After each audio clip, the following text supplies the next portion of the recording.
Hi everyone, welcome back to Lola's Frugal Life podcast. Today I wanted to talk about making improvements to our habits. Habits are really hard to change because usually many of the things that we do each day kind of run on autopilot.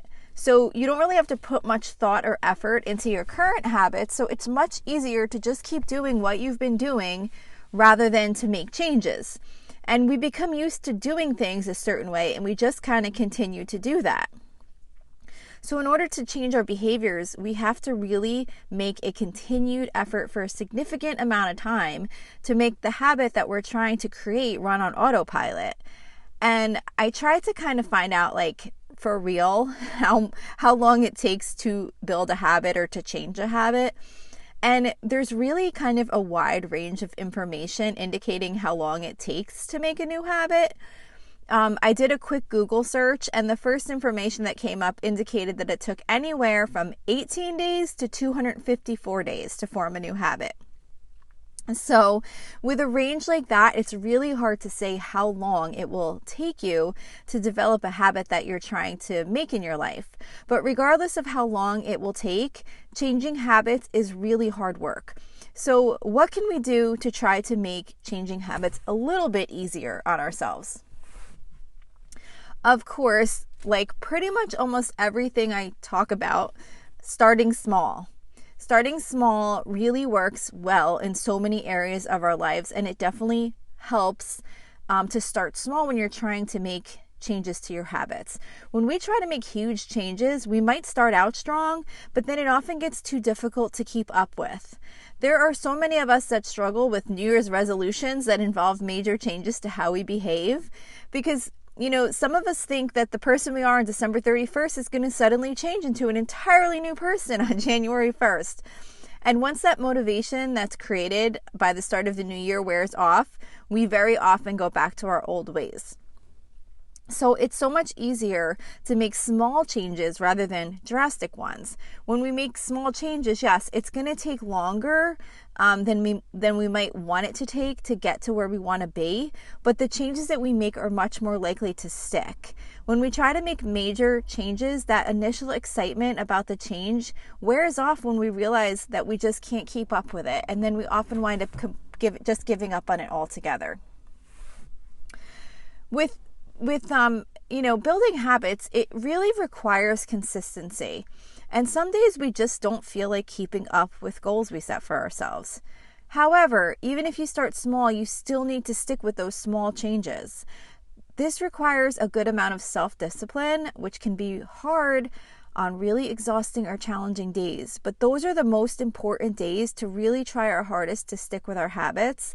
And when there's smaller changes, it will be easier to try and just do those little bits of change that you're trying to accomplish, even when you do have those really challenging days.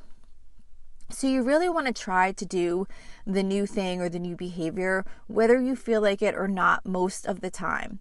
Of course, there's going to be a day occasionally that's just way too draining to do anything beyond getting by, but we really need to try to do everything we can to push through those days and stick to our habits as much as possible, because skipping habits on hard days can just kind of break the cycle of building that habit. And it just makes it that much more difficult to really try and make those changes. Every time we quit a new habit, it makes it that much harder to start up again because we've kind of reinforced to ourselves that we're not able to make this habit stick. So you really want to try to keep going as best as you can, as much as you can. Some things that can be motivating to some people in sticking with a habit is using a habit tracker. You can do paper on your fridge that you mark off. You could do a spreadsheet on your computer, or you can use an app on your phone. There's a lot of different ways to track your habits just to kind of see the progress you're making. I've used several different habit tracker apps, but the one I always end up going back to is Strides. I use the free version, so it does limit how many different habits you can track, but working on too many habits is overwhelming anyway, so I don't feel like there's a need to be able to track more than a couple anyhow. In this app, that I use, that one called Strides, you can set up habits to track on like a daily basis, a weekly basis, a monthly basis, whatever kind of works for you, and depending on what type of habit you're trying to work on. So for example, if you say you want to do something once a day, or 4 times a week, 3 times a month, whatever. When I first started using the app, I tried to do streaks to see how long I could keep going at something. But I found, for me personally, whenever I broke the streak, I kind of lost my motivation because I felt like I messed up. So what's the point? Oh, well, that didn't work. And then I would just kind of quit because I wouldn't be excited about it anymore because the streak was over and it was kind of like I was completely starting over. So now what I do, I use that same app, but when I set up my habits, I kind of try and do it using the 80-20 rule, meaning that 80% of the time I do it and 20% I might not. So if I'm trying to do a habit on most days, I'll put in a goal of hitting it 25 days per month, which then leaves like 5 to 6 days each month to not do the habit, but still be able to have a successful month. So it's really about figuring out what works best for you. Another method of trying to improve our habits is by using habit stacking. This is really when you're trying to build a new habit, not necessarily change one that already exists. But with habit stacking, you stack a habit, a new habit that you want to build, to a habit that already exists. For example, I might say, after I get dressed, I take out food for dinner. Every morning, I'm going to get dressed. That's already a habit, obviously. So if I say, as soon as I get dressed, I take out dinner, and you just kind of keep telling yourself, as soon as I get dressed, the next thing I go take out dinner, you can build that into a habit because getting dressed is something you're already doing every day. And it's just a matter of attaching that other habit to that same task. Or you could say, when I eat lunch, I'm going to read for 20 minutes. If you're trying to build a habit of maybe reading more, or you enjoy reading, but you're not making time for it, you could say, okay, every day when I eat lunch, I'm going to read. Or after the dishes are done, I'm going to go for a short walk. It's really just taking one thing that you know you do every day at roughly a certain time and attaching another habit to it that you want to incorporate into your day. And it often really works well because the habit you already have is the reminder to do the new habit. And you're more likely to be consistent with a new habit because you already have a designated time to make sure that you do it. Because it's right after a habit that you already have. So it's unlikely that you're not going to do the activity that triggers the new habit because it's something that you already do without really any thought. And at first you might have to remind yourself to stack the two habits together, but pretty quickly it can just kind of become part of your routine.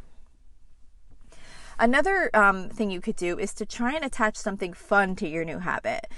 Is there something fun that you love to do that you can do while you're working on your new habit? For example, if you love listening to podcasts or audiobooks, you could do this while going for a nice walk.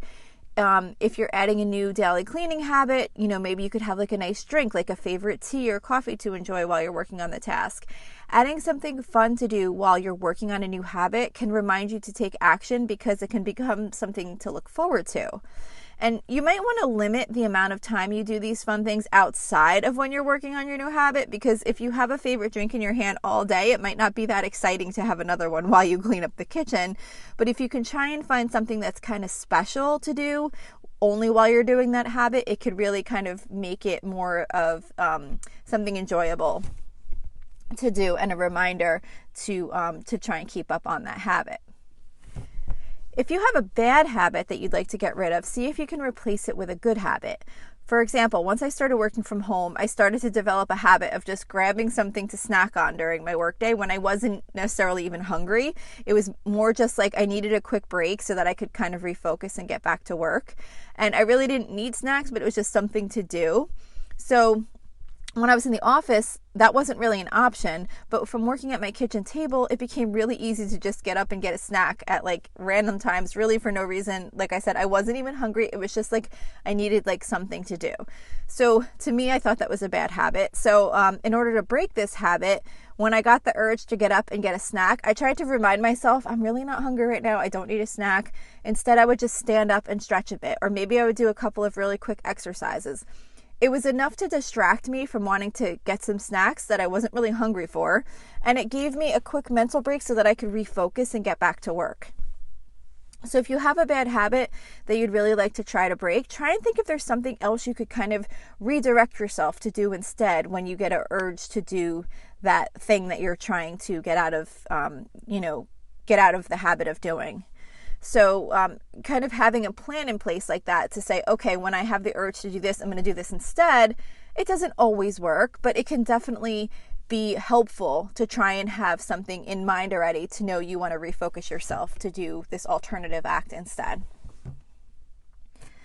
Habits that are not attached to a specific time are more difficult to build.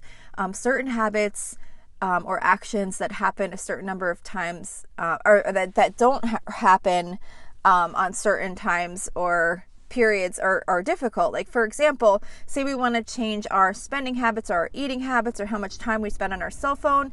Those aren't just like a one day, I'm going to exercise for 20 minutes every day at this time. These are things that we don't really know what dates or times the situations are going to come up where we want to, work on changing the habit. So it's much more difficult to change these types of habits because it's not designated to a certain place or time.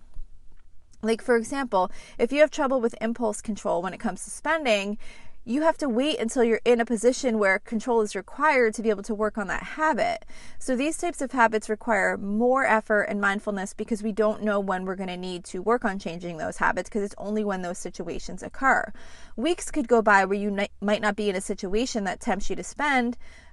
For those types of goals where there's really not a concrete time or place to practice your habit, it's really important to remind yourself about your intentions before you're put in the situation. Before you go out shopping, if you're having trouble with impulse control with spending, make it a goal to leave the store with just what you went in for. Don't go shopping just to go shopping if you know you have trouble with impulse spending. You really want to try to limit the temptations and encourage yourself prior to being put in that situation that causes you to exhibit the behaviors that you're looking to change. And that can do a lot with helping to improve those habits. But those are much more difficult to change, and they do require a lot of mindfulness and thought and preparation as you go into those situations that would cause those habits to kind of come up. And unfortunately, there is no magic answer on how to change habits. If there were, there would not be so many different techniques to help us with making these changes. It's difficult to change habits or implement new ones, but if you're willing to make a commitment to make a change, you can definitely do it. It might take a long time to do, but if you don't give up, changes are definitely possible. And just remember that if you mess up, it's still better to restart than to just give up. You can always restart right away. Restart the next minute. You don't have to wait until tomorrow or next Monday to get back to it. The minute you go off track, immediately tell yourself you will start fresh right now. There's no reason to delay getting back on track. You're always going to be better off by restarting now than giving up because you went back to a bad habit or forgot to do something new. And make sure to celebrate your successes. Make a big deal out of the successes that you have with improving your habits. A habit is easy because it's something we do without thinking, but changing or creating a new habit is not easy. If you've made steps to positively impact your life by forming new habits that have just now become part of your everyday life, you should celebrate that. It's difficult work to build habits, and it's difficult to make positive changes in our life. Good habits are much harder to form than bad ones. And if that were not the case, we wouldn't all need to work on improving our habits. So make sure you congratulate yourself for your successes, no matter how small you think they might be. So I hope this was helpful. I hope it was a little bit motivational to maybe make some changes you might want to be making in your life. And that's it for today's episode. I'm so thankful that you came here to listen, and I will see you back here next week. So thank you for checking in for this podcast episode. And don't forget, you can always email me with any questions or suggestions at lolasfrugallife@gmail.com. You can follow me on Instagram and Facebook at lolasfrugallife. And you can find a blog post for most of my episodes and definitely all of my meal plan episodes at lolasfrugallife.com. You can also join our private listeners group at facebook.com/groups/lolasfrugallife. And if you enjoy the show, please make sure to subscribe on Apple Podcasts, Spotify, YouTube, or wherever you listen from. And I would love it if you would screenshot the show and tag me on Instagram so I could see you're listening. Also, if you can please take a couple of seconds to rate and review the podcast, those ratings and reviews are what help the show come up better in search results so that other people can find this podcast. So that will really help me in growing my audience. So that's it for today. Thank you so much for listening, and I hope you have an awesome day.